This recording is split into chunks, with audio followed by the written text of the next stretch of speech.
Hey everybody, welcome in to The Point. Hope you're doing well on this Monday evening. Hope you all had a great weekend.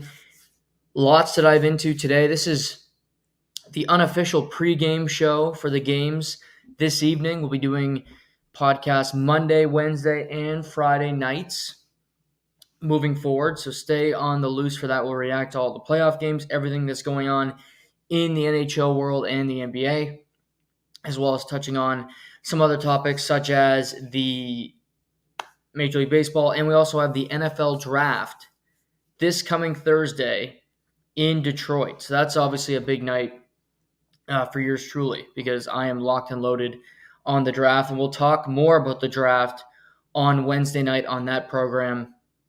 We'll talk about some players where I think they'll go, not about who I take, not even my mock draft, just where I think they'll go based on what I'm hearing, best fit, things of that nature. But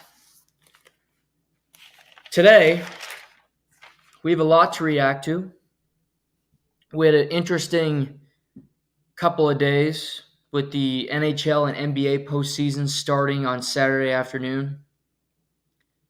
We still have two series to start this evening in the NHL with Vegas and Dallas, Edmonton, Los Angeles forthcoming. But every other series has started. We have one game in the books. We do have some interesting conclusions to draw on. And let's start with the headline game Saturday night and the game that will be front and center this evening, and that's Toronto and the Boston Bruins. Boston beats Toronto 5-1. And a couple of things. Toronto's first 10 minutes, I thought they played pretty well. I thought their start to the game, end of the game, pretty positive, although the third period you got to take with a grain of salt because the game was over by that point. The first 10 minutes, I thought the Maple Leafs were the better team.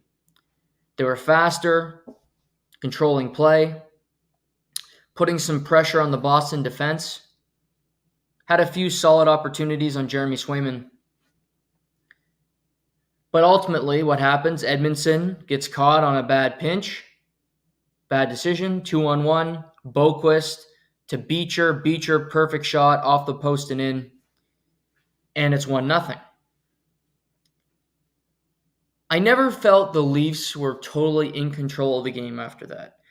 I didn't feel after it was 1-0 they were going to lose, but it is predictable for the Maple Leafs to lose game one. They lost game one to Tampa last year. They lost a game one to Tampa the year before.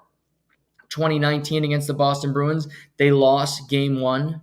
They lost game one to the Columbus Blue Jackets in the bubble. And we could go through their list of playoff losses or a win last year. They normally start off a series losing, not playing that well. They were blown out last year. So I wouldn't panic. Here's a couple of things. Mitch Marner is a great player. We all know it. But I don't think he's been a great playoff player.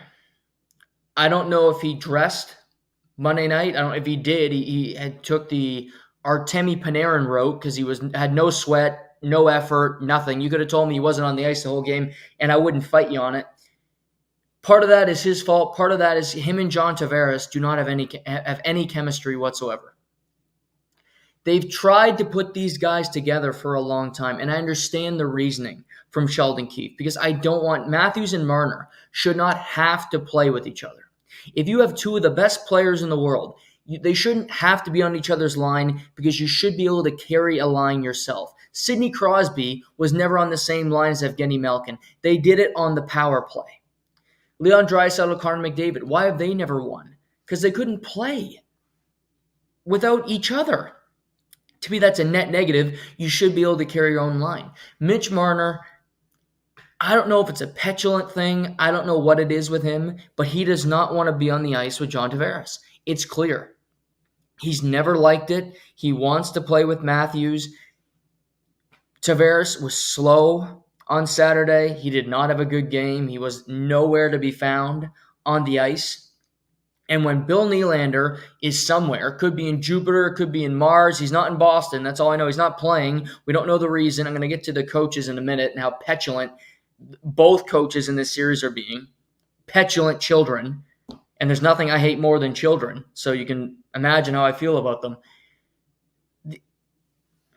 When Nylander's not there, you have to put them together. And by proxy, your team gets worse because that line did nothing. And the Maple Leafs' third line, my fuck, the worst line of either team. Horrible. Holmberg, Nick Robertson. Way to go, Nick. Played your first playoff game. Congrats, bud. And Calle Jarnkrok were a net negative of a line. They were completely useless. They're on the ice for 2 goals. They never got good scoring chances. Every time Holmberg got the puck, he would either get hit, lose the puck, or not go in the corner and take the hit and lose the puck anyway. Robertson's getting thrown around because he's 5'6", $140. My sister could kick his ass. I mean, it was a no contest on that line. They had no energy. They had nothing. Matthews, I thought, played great. Didn't score. Hit a post. Hit a couple. That line played pretty well. Matthews was great. The fourth line was good. They scored the only goal. Reeves, keep him in. Skating well. Playing pretty good. But the Maple Leafs deficiencies were deficiencies on Saturday, more than Boston's were, that we discussed on Friday night before the series started. The Maple Leafs defense, Joel Edmondson, this might sound like an exaggeration, it's not. Joel Edmondson should never pinch in any game at any time ever. Ever. Unless it's in the own zone and he has somebody back there. He is slower than cold molasses, to quote Rodney Hanna, and he's not catching anybody. You're slow. You're coming off an injury. You weren't playing before the end of the year. You're playing with Morgan Rielly, your team's best defenseman, but he's not one of the league's best defensemen. He's the best defenseman on your team full of shitty defensemen. So you know what that means? Stay in your position. Stay in your lane. Know who you are. He's acting like he's a top-notch D. You're not. Stay your ass on your perch. Block shots, chip it off the glass out of the zone, and get the fuck off the ice. For most of these Leafs defensemen, it's simplistic hockey. It has to be. It's not on this, on that. Timothy Liljegren is labeled by some in the media, Mike Johnson, as a puck-moving defenseman. He may be a puck-moving defenseman, but he doesn't do it efficiently, and at his size and the way the game's played, he's not. He might move the puck onto the stick of the opposing team. This is not to say the Leafs have no chance. I picked them to win the series. And that might blow up my face. I don't care. Oh, I made a prediction wrong. This is just, if you're going to win, it has to be simple things. Simplistic hockey, puck out of the zone, quick passes, give the puck to the skilled players. To me, I don't know what's happening with Nylander tonight. The way the Leafs are handling this is making more of a story, more of a distraction than it has to be. Don't understand it. Sheldon Keefe walking around like he's got a stick up his ass. He may very well, I don't know. Maybe some bad clam chowder down there in Beantown. But keeping that third line that was on the ice in Game 1 together tonight is crazy to me. They're so ineffective. And they played quite a bit. They don't create scoring chances. They're not physical. They get hemmed in every shift. What do? Nothing positive. That's the problem. They don't do anything to help your team. So all that being said, I look around and go, okay, why isn't that changed? Tonight, the Maple Leafs had to play with speed, attack, and play a simplistic game by getting the puck out of their own zone. Do not let Boston, the more physical, the more intelligent team, beat you. Because they shouldn't, but you let them on Saturday night. And Boston scored 2 power play goals. They were both penalties. Max Domi took a stupid penalty. Slash right on the wrist. That was Marchand. That'd be a call the other way as well. So it wasn't a ref thing. The Zebras didn't cost them the game. I saw some of that garbage. No, you didn't play good enough. It's not because you didn't get the bounces. They played a more fundamentally strong game than you. And other than Austin Matthews, I don't know if he had a great forward. I really don't. And if it is, it's the fourth line, and that's kind of defeating the purpose of winning because they're on the ice for 6 minutes a night.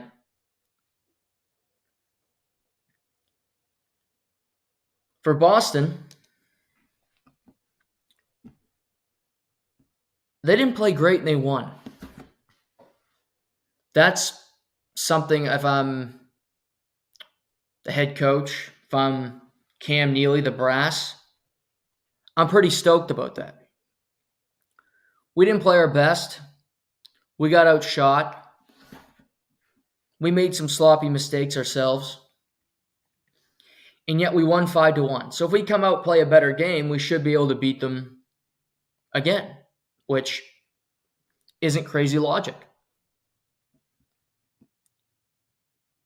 Marchand points when he had to. Jake DeBrusk is just a leaf killer. He gets up for these games, finds ways to produce. That's why I said I wouldn't trade him at the deadline. He's a playoff performer. He's a guy that comes out ready to play, ready to fight, ready to hunt in the playoffs. But to me, if I'm Boston, I stick with the game plan, but it's a little more refined. We're going to keep hammering that defense that we don't think's any good. Let's make them really question each other. Hem in that third line. Play the matchup game with Matthews. I want Pavel Zacha on the ice against him. We have home ice. We can control that. Bodies in front of Ilya Samsonov because while I don't think game 1 was his fault, I don't think he was great. He could have stopped a couple of those goals. Number of them he saw, he just couldn't make the save. I don't blame him on the 2-on-1, but the first of the DeBrusk goals, I thought he could have had that one. The Carlo shot from the point. Again, it's iffy, but I thought that could have been a save. So he has room to improve. He has areas where he can be a lot better. Boston, Jim Montgomery, won't announce who his starting goaltender is. And you think, well, Swayman was great in game 1. We'll go back to Swayman in game 2. Well, since February, Ullmark and Swayman have rotated one game after another. Been a 50-50 split. Both guys have been pretty damn good. Actually, Ullmark was better down the stretch. But mum's your uncle. I know a few Boston fans. I know that market. I was in a playoff game down there a few years ago. If they don't let Swayman play tonight and they lose on home ice, they are going to be livid. Now, it's Boston's process. They have to figure out what's best for the team. Fan response really is irrelevant when you're making decisions because fans are fans. They're emotional. But I'm going with Swayman tonight. He won the game, played great. I'm not changing anything. It looks like the Maple Leafs come back with the same lineup as game 1. They lost 5-1. They're not making changes. If I'm the coach,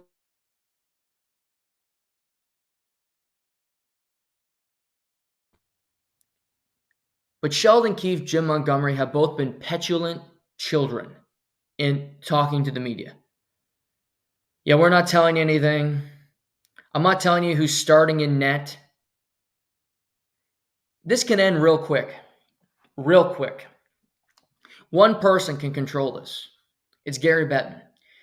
How Gary Bettman hasn't gotten a phone call from the head ops at, say, FanDuel, DraftKings, BetMGM, Proline. They set wagers. I'm sure you can get Jeremy Swayman over under saves tonight. That props. What if you bet on it? And then Jeremy Swayman's not the starting goalie. That's going to cause some books some trouble. Going to have to refund some money. It gets complicated. A lot of emails back and forth. William Nylander. Is he playing? Is he not playing? What's his injury? They don't have to list injuries. The NFL has a lot of problems. You can look at them and go, you make a lot of mistakes. They have to list an injury report every week. And if you are not listed on the injury report, you are fined. You can lose draft picks if you lie to the league. The goalie will be decided when they get on the ice tonight during warm-ups. That's when people will know. Elliot Friedman will likely tweet out, oh, it's going to be Swayman tonight. Oh, Bill Nylander's on the ice for warm-up. He's in for the Maple Leafs. Horrible. Doesn't help grow your sport. Doesn't help getting people to gamble on it. And who cares? It's a fucking goalie. These two guys, all the same. They're the same. Same scouting report. Okay, it's a goalie. He's probably weird. He's probably a little mercurial. They're all like that. There's no difference. Oh, we can't tell you who's starting in net tonight. It's got to be a big secret. God. But the sports books can put an end to this. How it hasn't happened already is beyond me. Can't believe it. Stupidity. Just so petulant. It's so amateur. Tom Brady was on an injury report and he had a concussion. With the Patriots, of all teams, who was the most secretive team in league history for 20 years with Bill Belichick. We at least knew his injury. Bill Nylander, we don't know what's wrong with him. Does he have a concussion? Upper body? Did he injure his pride? I mean, what's up with him? Is he sick? He's on the ice and he's not on the ice and he didn't play in game 1, played game 80. Play game 82. Where is he? What's going on? What we don't know. Sheldon Keefe, I'm not saying anything the whole playoffs. Okay. Sounds good. It's a big loss if the Leafs don't get him tonight. They need him back. Creates that third line, makes it more interesting. Gives you the flexibility to put Marner back on the line with Matthews, which I don't think they should do. But I think that they likely will if Nylander comes back at some point in this series. But Montgomery with the goalies, Sheldon Keefe with Nylander and other players, just so stupid. So childish. Like, grow up.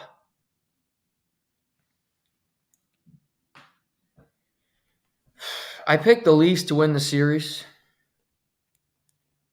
I will say, without Nylander, they are much less. They're not that threatening. They weren't that threatening on Saturday night.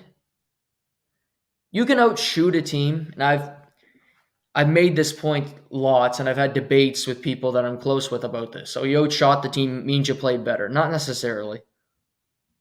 Not necessarily, because you can shoot the puck from close to the boards, and if it hits the goalie, it counts as a shot.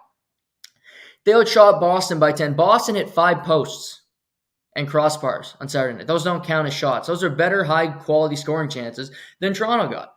That's not a debatable thing. That's a fact. 5 posts or crossbars on Saturday night by the Boston Bruins. Swayman looked better than Samsonov.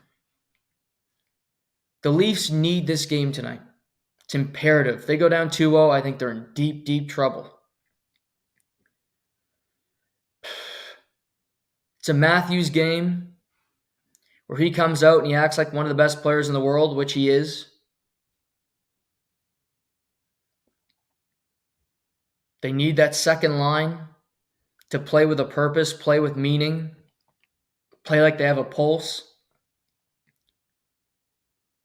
I like their aggression, but controlled aggression. Loose sticks. Stupid penalty by Max Domi. Matthews gets a rare penalty that ends up in the back of the net. And continue to wear the Bruins down. I'm not going to pick the winner of tonight's game because I don't think it does any. If the Leafs can win this game tonight without Nylander, and again, that's not confirmed yet, but I can only go off what I've read today. If you can leave Boston with the split without Nylander in either of the games while playing horrible in game one, we'll see how they come out tonight. I think that's a win. You head back to Toronto tied 1-1. But if they lose, you might say, well, Boston held court, got both home ice games. Yeah, that's technically true, but I think it's different when you're playing a team that has kind of owned you. And Toronto needs to beat Boston to say that they can beat them. They're 0-5 against the Bruins this year. 0-5. Need to find a way to beat them. Beat them in their barn. City of Boston's on fire. Bruins win Saturday. Celtics blow out the Heat. Home court Sunday afternoon. Red Sox stink, but whatever. They feel good about themselves. They want 2 deep runs. We'll see what happens tonight. News here as we're live. The Buffalo Sabres bring back veteran head coach Lindy Ruff for second stint with the club. Hire him as the next head coach. Spent 14-plus seasons behind the Sabres bench from 97 to 2013 and won an Eastern Conference final one time back in 1999. He was fired in New Jersey. I thought it was a ridiculous firing with no merit. And he gets another job. I'm glad he gets another job. However, Buffalo brings back a coach they had before.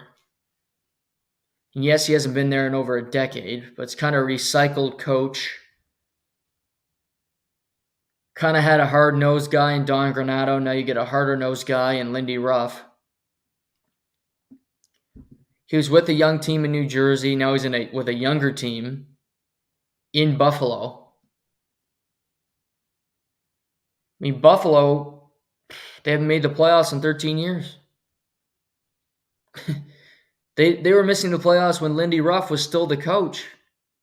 They haven't made it since he left, which is a crazy statistic. 64 years old. He's a great coach. He's top 7 in wins all time by head coaches, Lindy Ruff. Got to a Stanley Cup final, got to a conference final in 2007 where they lost the Ottawa Senators. So he's had success. I think he's really well liked in Buffalo.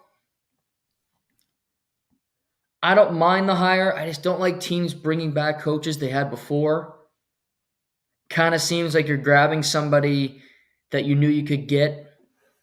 Like a lot of high-quality candidates don't want to go to Buffalo, which very well could be true with their ownership situation, the way they fire coaches, the continued prolonged failure of the Buffalo Sabres over the last little while. But we'll see. Lindy Ruff back to Buffalo. Let's move to Winnipeg. First off, Winnipeg fans were not there in the regular season. Attendance was a problem. Gary Bettman sent out like a letter of, hey, watch it. This doesn't change. It doesn't get better. It could be problems for the market moving forward. But last night's game in Winnipeg was inspiring from the fans. The whiteout, which I love. the atmosphere, how crazy it was in there. People just stoked. Not to mention the game was apoplectic. It was phenomenal. The whole thing was, to me, was the best game of the playoffs so far. Because there's been some duds, quite frankly, and the NBA's had more duds. But this was a really compelling game. Two teams, neither goalie could make a save. Horrible turnovers, horrible play in front of the net. But the fans, the atmosphere, all of it made it such a fun watch. If you missed it, sorry for you. If you're not familiar, the Winnipeg Jets won Game 1, just like every home team did this weekend. Home teams are 6-0 so far in the playoffs. Winnipeg edges the Colorado Avalanche 7-6 in a wild game that went right down to the wire. And Alex Georgiev, who was the story at the end of the regular season, was the story last night, was the story post-game with head coach Jared Bednar, allowed 4 goals on his first 12 shots. Start the second period, the Colorado Avalanche had the first 10 shots. The first one on net for Winnipeg goes in the back of the net. Now, it wasn't all his fault. A lot of bad play in front of their own net. Adam Lowry just muscling McKinnon out of the way, getting to his spot, scoring one of his 2 goals last night. You had a play where Nichushkin turns the puck over, gets out front to Winnipeg. Nemestikov puts it away. Not to mention the game was physical. Guys running around, a lot of scrums. But the story is the goaltender. Because while Hellebuck was pretty terrible himself, Georgiev was worse. Georgiev couldn't make a save. Looked completely lost in the net. Annunen, their backup goaltender, was not available to come in because he was sick. Was not back on the ice today, so it looks like he's sick again. So their AHL goaltender is down there, is the backup. He's never played an NHL game, never had any experience. So they can't pull him. They can't go to anybody else. His confidence just looks completely shot.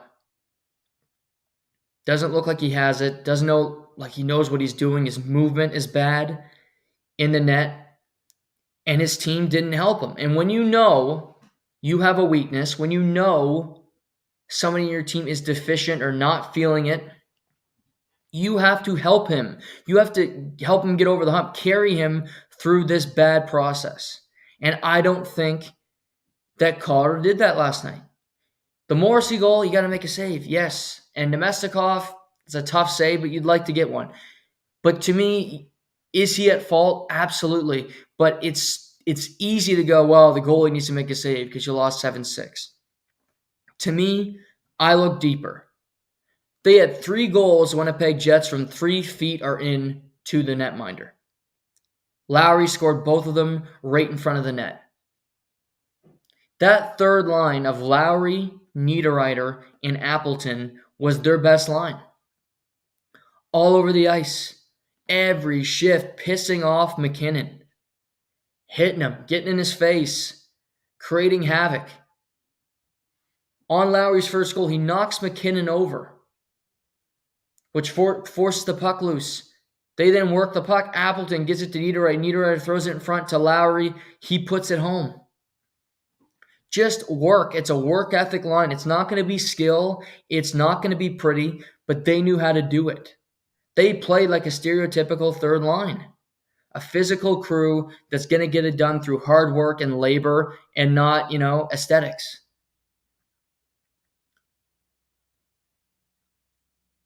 Colorado, McKinnon, I thought Nichushkin was really, really good last night. Makar had his moments. He got caught in a pinch. And Lowry scored on a 2-on-1. But he had 3 points, made it 7-5 late. Seemed like he was on the ice the entire. It never felt like he got off. They're without Sammy Girard. They needed him to play those minutes. He's going to find when he ended up playing last night. Cale Makar played 25 minutes. Yeah, he played quite a bit. Nikushkin, 20. Rantanen, 20-58. Sean Walker, 23. McKinnon played 24 minutes last night. Their best guys were on the ice all the time. Wasn't enough.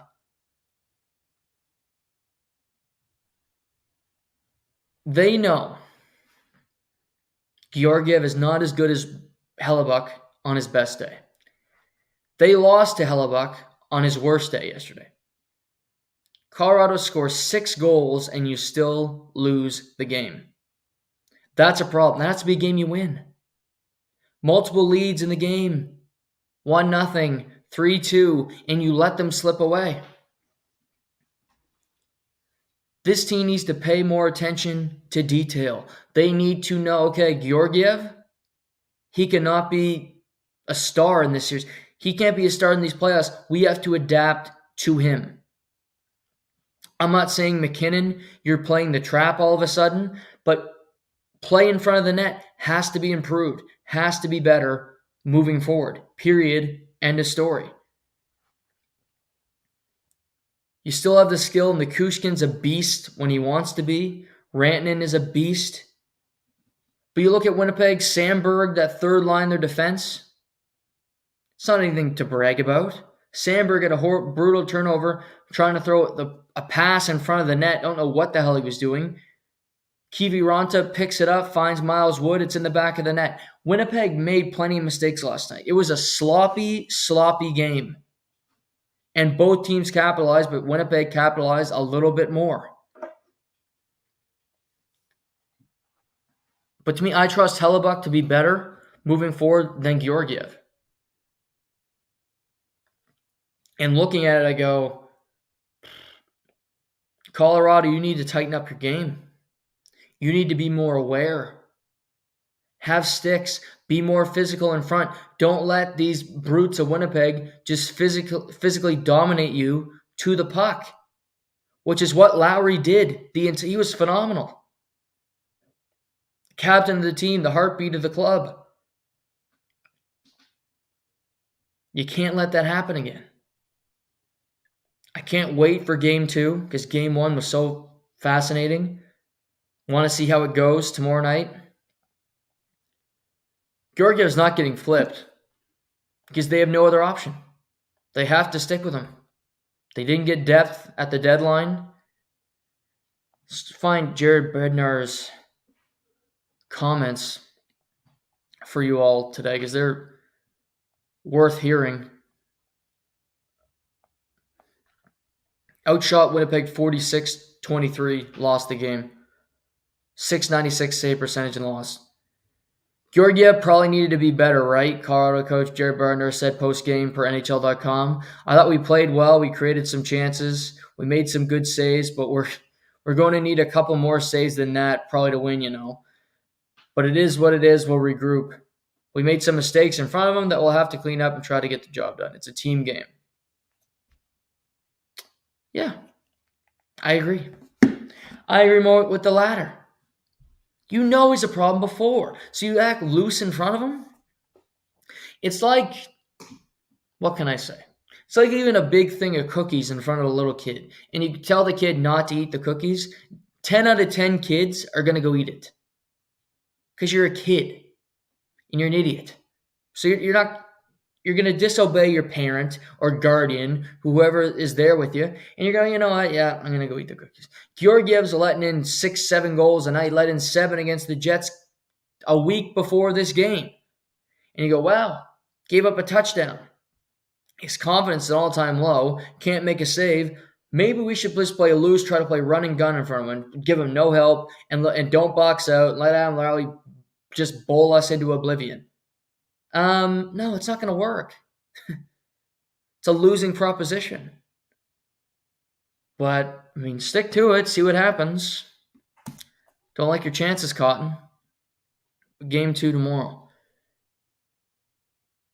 Nashville, Vancouver. First playoff game in Vancouver since 2015. They made that run in the bubble. It was in front of nobody in either Toronto or Edmonton. Don't remember where. And hadn't made the playoffs since. Hadn't really gotten close. The fans were fired up. People of Vancouver into it. And that game delivered. Nashville was in it till the very end. Shots were 5-4 after the first period in favor of the Nashville Predators. Tight checking, Zucker scores off a face-off win and kind of a broken play. Vancouver ties the game up 48 seconds into the second period, led by that third line of Lindholm, Dakota Joshua, and Connor Garland. Nashville takes a 2-1 lead into the third period by a power play goal by Ryan O'Reilly. But the turning point of the game, 2 goals in 12 seconds. The fastest pair of goals in Vancouver postseason history. They've been around a minute, but Pius Suter scores on a goal assisted by Quinn Hughes. And 12 seconds later, they get the puck to the front of the net. Connor Garland finds Dakota Joshua. He makes it 3-2. Joshua would seal the game on an empty net goal. And Vancouver wins game 1 4-2. Both goalies were very good. I thought both teams played a kind of a systematic defensive game. Didn't want to give up too much. Kind of a cat and mouse affair. The best players for both teams were a little nowhere to be found. That's happened a lot the first couple games when it comes to the score sheet. But you look at Vancouver, it was a third line of Lindholm, who they kind of regret acquiring. Dakota Joshua, who I love, who's just coming off an injury, but he was banged up for the last 6 weeks of the season. And Connor Garland, a guy they considered buying out after the end of last year, was their best line, most effective, and the reason they really won the game. They were early in that first period, they were dynamic. Joshua is a human wrecking ball. And here's something I noticed from Vancouver. They hit hard, they hit late, and they hit high. Joshua's a huge man. He's going to come in and hit you. You look at a guy like JT Millard's a solid player. He doesn't mind throwing the body around. They might wear teams out. Like McDonough took some big hits last night, and he plays a lot of minutes, and he's really important to the Nashville Predators. If you look at McDonough last night, he played 23 minutes. We look at the production of him and Roman Josi, and you go, well, they were hemmed in a lot. Forsberg played 20 minutes, but really had no impact on the game, was on the ice for 3 goals. So was Ryan O'Reilly. The best players for Nashville went up against that third line, and they couldn't deal with it. That third line won the matchup. Created more scoring chances. Philip Forsberg set career highs in goals and points this season for his career with the Predators. I'm curious to see how this series goes because I do believe Vancouver is a better team than Nashville. But the way they played that game last night, I mean, anything can change it. It was 2 goals in 12 seconds. You find a way to get the empty netter, and you win. Nashville could play that exact same game in Game 2 and find a way to win it. And it is a tricky game to play because neither team was that sharp. Nashville, it was their first game since Monday. We saw that from some teams where you had some teams where you're like, whew, rough start. They look a little slow. They look a little lethargic. They need some time to get into the game. This series is going to be tight. Every game I expect to be close. Other series, I don't feel that way. I go, okay, that could be a punt, But one game's one game. I think if you're Nashville, you're disappointed that you didn't win because you went into both intermissions with a lead. And when you go into both intermissions with a lead, you go, okay, we should win this game. And that's a fair point of view to have because you probably should. However, I will say, I thought they played well. And they had their opportunities. They hit a post late in the second period. They were right there. But that crowd in Vancouver didn't give up. That line kept chugging. You get 2 goals in 12 seconds while Nashville's kind of falling asleep. And you find a way to win the game. Both power plays, not really that effective. It was a 5-on-5 game. Vancouver had more. Quinn Hughes was really good. But you win a game where Pettersson, kind of a ghost. JT Miller was okay. Brock Besser, nowhere really to be seen. And you find a way to win that game. And Vancouver's defense is healthy. That's a huge thing. Carson Soucy, back in the line. Just a big defenseman. He played in the postseason last year for the Seattle Kraken. He knows how this is done. He won a round, went to Game 7 of the second round. You keep looking at Tyler Myers, other players that have experience they just have a big defense. Zadorov's playing with Ian Cole. Big physical defense. Hard to get by. Make you earn it every shift.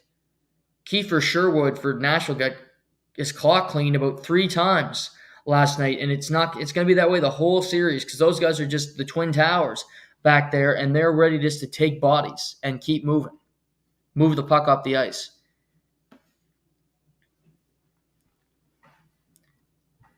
Vancouver's got a good mix of skill, and they can also play the defensive game, play physical.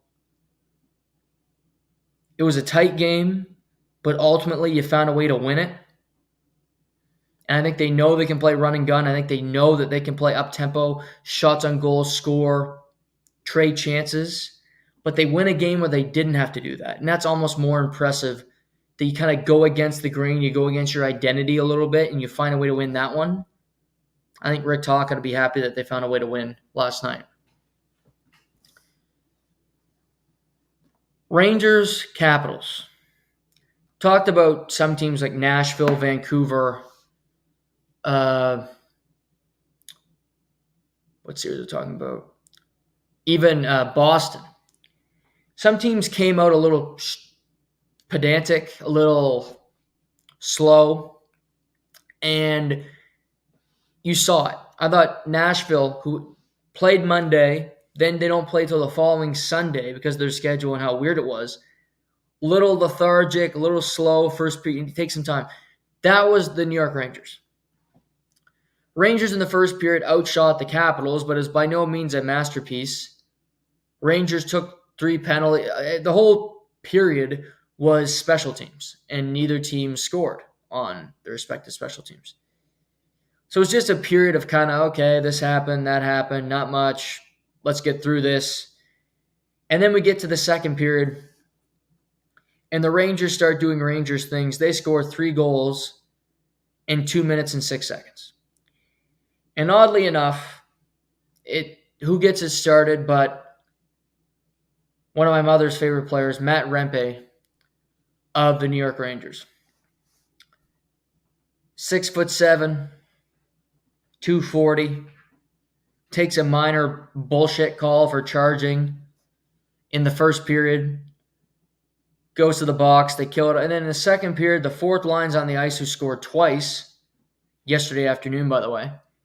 He gets to the front of that, puck bounces in front on his tape. He puts it behind Charlie Lindgren. He scores the first playoff goal of 2024 for the New York Rangers. I thought he changed their season in many ways. I love that he was in the lineup. They get a goal from Rempe. They get a goal from Jimmy Vesey. The fourth line for the Rangers played really well yesterday. Simple. But Jimmy Vesey played 11 minutes. 2 points. Rat Rempe, 2 PIMs, 2 shots on goal, 4 hits. Played 8 minutes. Most he's played all year, by the way. But look, they didn't have to force any. Barclay Goodrow, also on that fourth line. 2 points, 13 minutes, 3 hits, 2 points, +2, couple blocks. It was light work, and I think that's how this series is going to be. Adam Fox, the number 1 defenseman, 21 minutes. Keandre Miller, 21 minutes. Lindgren, 20. Zibanejad, 20. Lafreniere, 15. Panarin, 17. Kreider, 17. You win the President's Trophy, you get the easiest matchup. Maybe Washington keeps this close. I really don't think so. The Rangers should mop the floor with the Washington Capitals because it's not close. Washington's the worst team to make the playoffs out of everybody. The Rangers' power play is better than Washington's. It's more dangerous. I love the way they move the puck. They move bodies to make it so hard to track, so hard to maintain. And after that first period, they were better the rest of the game. They controlled it. Third period, they didn't let much happen. They outshot the Capitals. Shesterkin, 21 shots against the entire game. Didn't score on the power play, but didn't have to. Out-hit Washington. Every real kind of thing they had to do. They only took 1 penalty the entire game. That was Rempe in the first period. So, to me, the Rangers know they're better than the Capitals. The only thing that can kill them in this series is their own, arrogance. But I think they know they're better, but they can still go in there and do their job and say, that's fine. We're going to go beat this Capitals team. Hopefully the Islanders can put up a good test against the Carolina Hurricanes. Make it a longer series. We get a rest. Heal up, prepare for Carolina in round 2. And we'll go from there because that's really where their postseason starts. This is a warm-up. You get a bad team. You get to get rid of them. And then you prepare for your toughest opponent, a team that's been right there with you the entire year in the Carolina Hurricanes.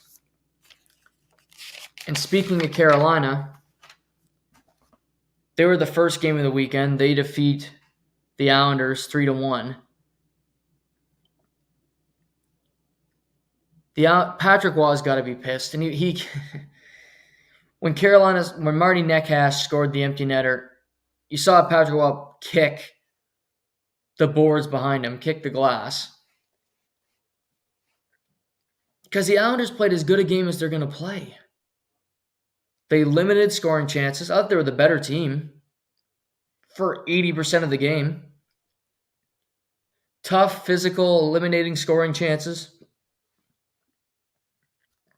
Whenever the Hurricanes found momentum, the Islanders would tie it up. You look around and go, well, Aho wasn't really a factor. Svechnikov, nowhere to be seen. Brent Burns wasn't like the power play. Evgeny Kuznetsov, who's the fourth-line center for the Hurricanes, finishes with 2 points on the night. Good introduction, a good playoff performer. Has 2 points. They were loose in their own zone. They made some stupid mistakes. And yet Freddie Anderson was lights out, 34 saves, locked and loaded. Stefan Nason gets an empty netter. He's been on the team a couple years. They got on waivers 2 years ago from Kuznetsov, Brady Shea. You get Pesci and Jack Drury, another fourth liner, who gets the assist on the net cash empty netter.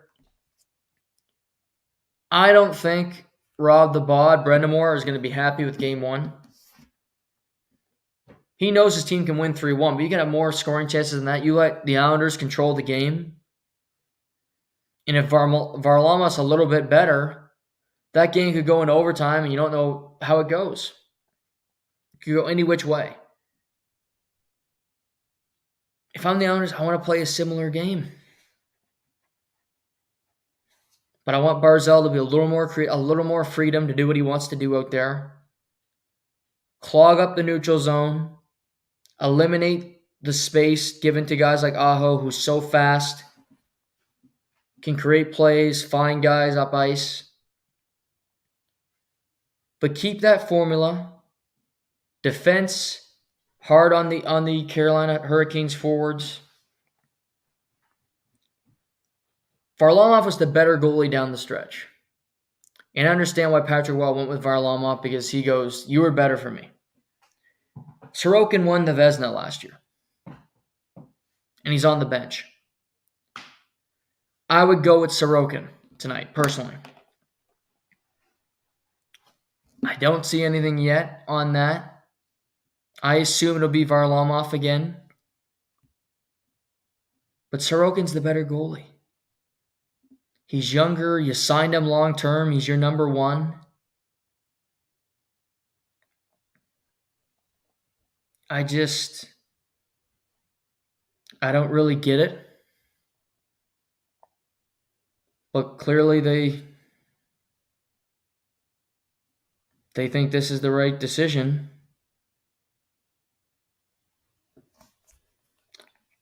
But I don't love it.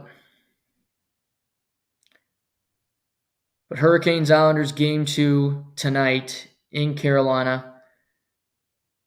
Islanders are in tough. They can't find a way to win tonight. Finally, Lightning Panthers. 12:30 puck drop. Physical game that the Panthers dominated. Nikita Kucherov never had the puck. He had the puck, he was hit. He must have been hit 6 times yesterday. And he was hit hard a number of times. Knocked on his ass, was frustrated with the officials. But Panthers kept creating turnovers, frustrating the Lightning. Control possession. Tampa had 10 shots after 2 periods. The one goal they scored was off a face-off where they created havoc. And they created an opportunity. 5-on-5, it wasn't even close. It was Florida's game, and Tampa happened to be on the ice with them. But Panthers play a systematic defensive game against Tampa. They eliminate their best players. Tampa scored a goal late from Stamkos. That was in garbage. The game was, I think he scored that goal with 7 seconds left. So you look at the game sheet. Reinhart scores a goal. Tkachuk scores a goal. Their best guys produce for them, which has to happen. Doesn't have to be a 7-6 game. For Hagee, who leads the Panthers in career goals for the postseason. But you look at it. For Hagee, goal. Tkachuk, 2 points yesterday. Barkov, 2 points. Reinhart, first goal of the game. Kucherov ended up with a point, but like I said, it's garbage time. Stamkos had 2 points, gets an assist on the power play goal at the end of the game. But Florida outshoots them 28-19. Face off. Neither team was all that great, but Florida was better.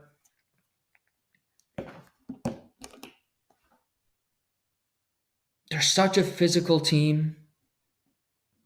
I look at that Tampa defense, and it's just not what it used to be, and it's a shame. Because they used to have so many great players. One of them, McDonough's playing for Nashville.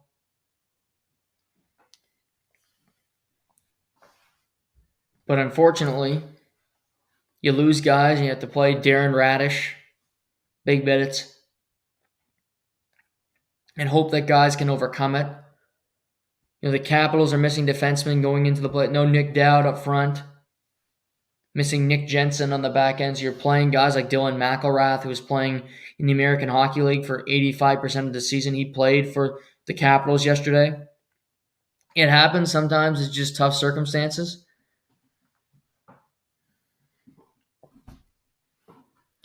I expect that Lightning Panther series to get a little more tight. But the Panthers should feel really good about the game they played yesterday. They controlled it from start to finish. They were never in danger of losing. Bobrovsky was fine. And their best players were their best players. They found a way to get on the score sheet, period. But all 6 series thus far, the home team has won every game. We get a pair of Game 2s tonight. Toronto, Boston, Game 2. Islanders in Carolina for Game 2. But out west, we still have 2 series to start. Edmonton hosting Los Angeles. And Vegas heading into Dallas. News out of Vegas, Mark Stone will play tonight. Back in the lineup after kidney laceration, something like that he talked about. He had a pretty serious injury. He's back for Game 1, which is huge for Vegas, getting their captain back into the lineup. Also, Logan Thompson will be the starting goalie tonight, not Aiden Hill, said Bruce Cassidy. That's another interesting development, that Logan Thompson will be their guy. I thought it would be Aiden Hill for sure. He was the guy that won the Stanley Cup last year. But Aiden Hill was not their starting goalie to begin the playoffs last year. He won't be the starting goalie to begin the playoffs this year. Logan Thompson's talented. He's kind of the Swayman Ullmark pair where you go, I don't know who's better. Both these guys are pretty good. Both these guys could be starting goalies elsewhere.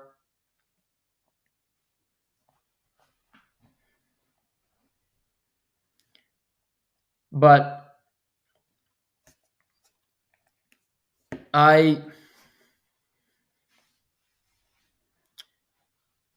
interested to see Vegas. If I could watch one game tonight, I'm watching Vegas-Dallas. So I want to see how Vegas looks. Their team coming back together. You're going into Dallas to play probably one of the most loaded teams, just top to bottom. But I think Dallas has a lot of pressure on them. I think Vegas has a lot of pressure on them because they want to repeat and they spend a lot of money bringing in Hurdle, keeping Mark Stone. You want to try to win back-to-back cups. It's going to be a long road to do it. And especially the way Bill Foley, the owner, runs things, fires coaches left and right. He demands winning. He demands success. So these two teams, loaded with pressure, a lot put on them, and one of them's going to lose. One of them is out in 2 weeks or less. Will no longer be playing. Just like Winnipeg, Colorado, one of them will not be playing. That's the great thing about the playoffs, is you got to find a way to overcome tough matchups, tough teams in front of you. If you're like the Rangers, you're happy you get an opponent that if you're really confident you can beat, that you know is not as good as you. But 4 games in the NHL tonight, still no word on Bill Nylander, his availability for the Toronto Maple Leafs. Even the local reporters who are Leafs homers can't get the news, so they're really keeping it tight to the vest on what his status is, what his injury is, what the hell's going on. I don't know. It's a puzzling thing. That he played game 82, but then he's hurt for the first game of the playoffs. Not in there. He didn't take line rushes today during morning skate.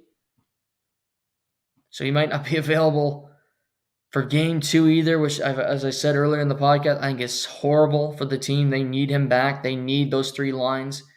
They need a balanced attack to beat a team like Boston. But we'll see what happens tonight. NFL draft on Thursday. You get the NBA playoffs, you get the Stanley Cup playoffs, and you go, oh yeah, the NFL will take over in a couple days. From Detroit, Thursday to Saturday. Chicago Bears with the first pick overall. They also have the 9th pick overall. Many mock drafts have 6 quarterbacks going in the first round, which would be unprecedented. We could see 4 quarterbacks go with the first 4 picks, potentially, which would also be unprecedented. A lot of really good players coming out of college. Can't wait to watch. I'd be stunned if Caleb Williams does not go first overall to the Chicago Bears. But after that, it's really up in the air. I don't think Washington will trade their pick. I think they're taking a quarterback. But do the Patriots trade out, which to me I wouldn't. I'm taking a quarterback. But do they trade out looking to get more assets? Move forward here with a really shitty team with no talent? Trying to clean up the mess that Bill Belichick made? We shall see. But the NFL draft is on Thursday. We'll talk about it on Wednesday's program. This weekend, how about Scotty Scheffler? His last 5 events, he's won 4 of them. And the other placement, he was second to Steven Yeager. Wins the Masters. Flies home for a couple of days to celebrate. His wife still hasn't given birth, I guess. Flies in the day before the tournament starts to South Carolina at Harbortown. 2 under 69 on Thursday, then shoots 8 under on Friday. 6 under Saturday, and he goes 3 under on Sunday, having to go into Monday because the PGA Tour are idiots and didn't move up the tee times. But he wins the event by 3 strokes. He's a complete machine. Over the last something like 44 days, he has won $16 million. Something crazy like that. Winning 4, runner-up for that 5th event.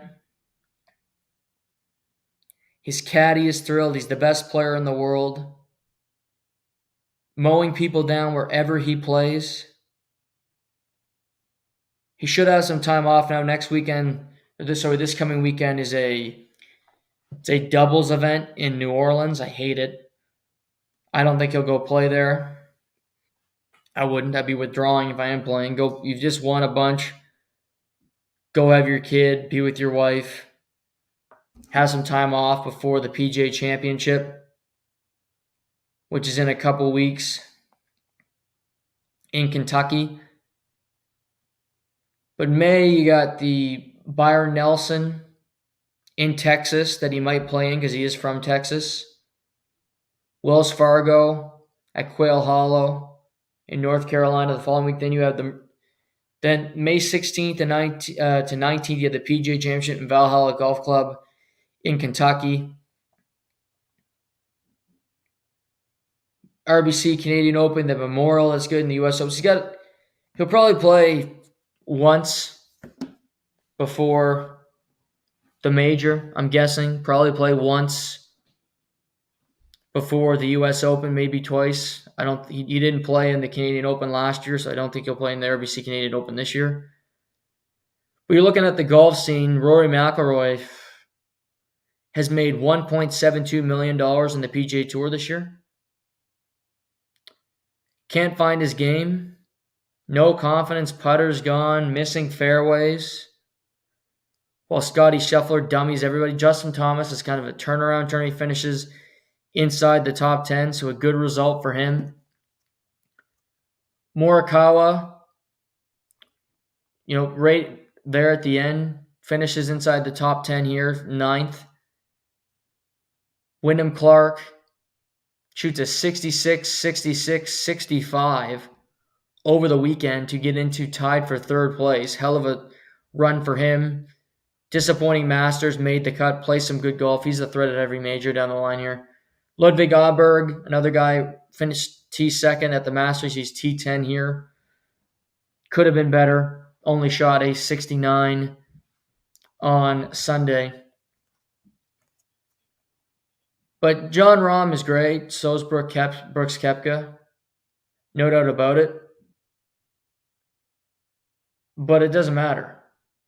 If you're not beating him the way he's playing right now.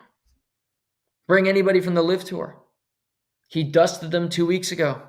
He's beating everybody in the PGA Tour. This is the best golf, consistently, we've seen since Tiger Woods. No comparison. He's that good. He's that dominant. Beating guys by 3 strokes. Seems like it's no contest. Shoots an 8 under day, and it's for fun.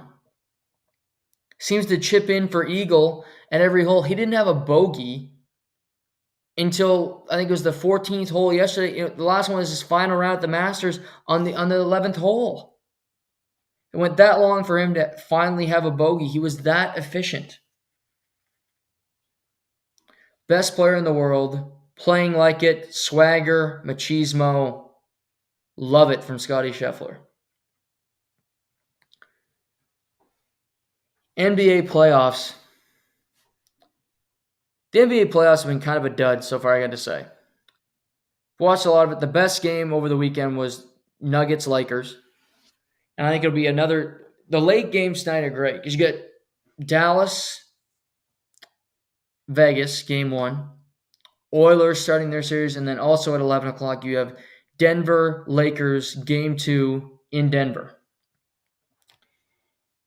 For the Lakers to lose a game where LeBron, I don't know if he could have played better, honestly. Saturday night, he was as dialed in as he ever has been. And so is Anthony Davis. They both played phenomenal games. LeBron, 10 for 16 from the floor, 3 for 5 from 3, 27 points, 6 rebounds, 8 assists. Did turn the ball over 7 times, however. Anthony Davis, 32 and 14, 5 assists, 12 for 23 from the field. D'Angelo Russell didn't shoot well, 6 for 20. But Austin Reeves, 5 for, he's got to shoot the ball more. But I'm like, okay, they're playing great. But then you got Jokic. He's just the best player in the world. 32, 12, and 15 for 23 from the floor. Only took three-pointers because he dominated the paint. Davis has to play him tougher. Davis has to play him more often. Jamal Murray shot horrible, 9 for 24. But he had 10 assists. Aaron Gordon, close to a triple-double. Michael Porter Jr., 19 points, 8 for 15. Efficient night shooting for him. Caldwell Pope had 12, but he got 8 of the 12 in the fourth quarter. They just came out to play. The last 4 minutes of that third quarter won them the game. They got the lead up to 11. Jokic was cooking. He started taking more and more shots. They couldn't defend him. And that crowd, Denver gets loud. The Lakers couldn't do it. The Lakers have this problem too. They just don't beat. The Nuggets have beat the Lakers now 9 times in a row. 9 in a row. That's hard to overcome. To me, it's the best series alongside Knicks 76ers. And you get both of those games tonight. So I'm thrilled about that. The Knicks dominated in the first quarter. Jason Bateman in attendance, looking like a homeless man. Long hair, big beard, must be doing it for a role. But they stay in the game, and their bench wins them. Their bench had over 40 points for the Knicks. McBride with 21, Bogdanovich with 13. Josh Hart had 12 fourth quarter points. Jalen Brunson was good when he had to be. Wasn't a great shooting performance, but he helped guys create shots. And the team overall was better than the 76ers. The Knicks just found a way. You're without Julius Randle. Mitchell Robinson's coming off the bench now because Hartenstein is so important, so vital to the team. And Embiid had such a great 33 points, 14 for 29. But he could, down the stretch, he couldn't shoot the ball. 11 for 12 from the free throw line, but 8 for 22 from the field. Tobias Harris played 31 minutes, 7 points, fouled out, had 3 fouls in 10 minutes of play in the first half. Lowry was great, 18 points. Maxey, 33. But the bench provided nothing. Well, Mitchell Robinson, 8 points, 12 boards. He became the de facto starting center.